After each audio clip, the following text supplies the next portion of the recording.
Welcome back to my channel. आज की class रहेगी हमारी पोएट्री से। जो फर्स्ट लेसन है हमारा द फाउंटेन, तो उसके पैसेज को हम कैसे हल करते हैं। परीक्षाओं में एक पैसेज आता है पोएट्री से और जिसे हमें हल करना होता है। ऊपर पैसेज दिया होता है और उसके नीचे क्वेश्चंस दिए होते हैं। उन क्वेश्चंस को, उस पैसेज को पढ़ के आंसर करना होता है। तो देखते हैं कैसे होता है ये, किस तरह से हमें आंसर देने हैं उन प्रश्नों के। वैसे तो 2 प्रश्न आते हैं, लेकिन इस पैसेज में कई प्रश्नों को करके दिखाया गया है। तो देखते हैं। लिखा हुआ है, into the moonlight whiter than snow, wavings of flower like when the winds blow. Into the moonlight यानी कि चांद की रोशनी में ये फवारा वाइटर देन स्नो, बर्फ से भी अधिक सफ़ेद दिखाई देता है।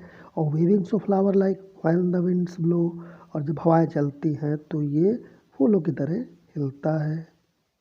चांद की चांदनी में फवारा बर्फ से भी अधिक सफ़ेद दिखाई देता है और जब हवाएं बहती हैं, हवाएं चलती हैं तो जैसे जैसे फूल हिलते हैं वैसा ही ये हिलता हुआ, चलता हुआ दिखाई देता है।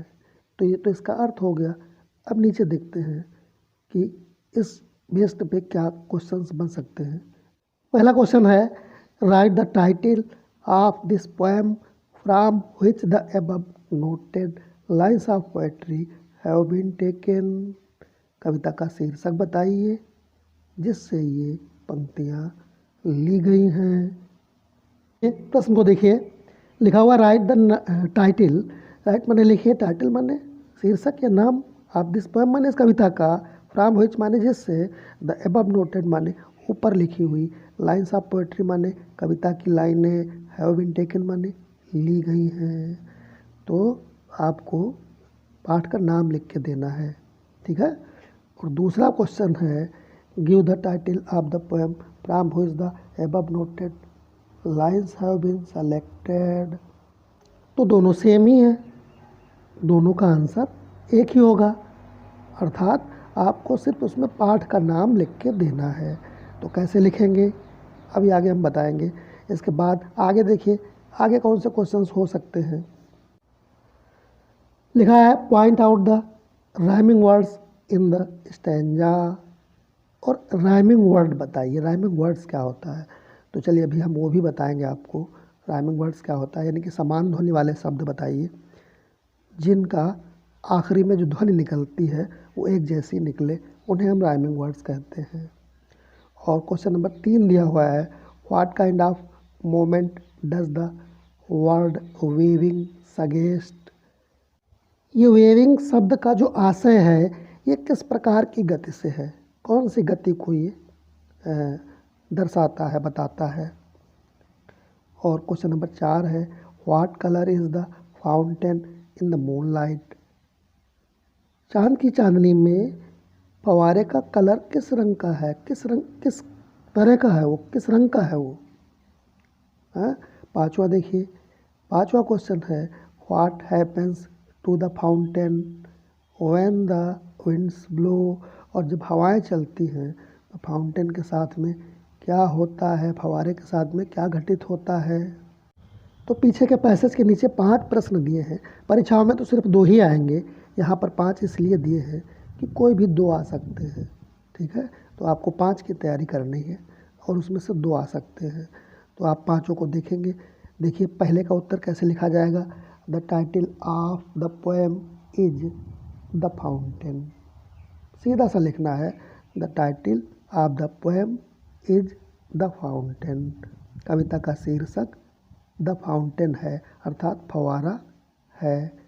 दूसरे का आंसर कैसे लिखेंगे, the words snow and blow rhyme together. अभी हमने बताया था आपको कि जिनकी ध्वनि एक जैसी निकले, जैसे स्नो ब्लो, दोनों में ओ आखिरी में निकल रहा है, तो ये हमारे राइमिंग वर्ड्स हो गए, ठीक है।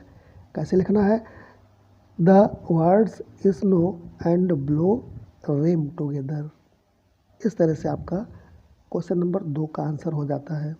क्वेश्चन नंबर 3 का आंसर देखिए, the word waving suggest its movement like a flower.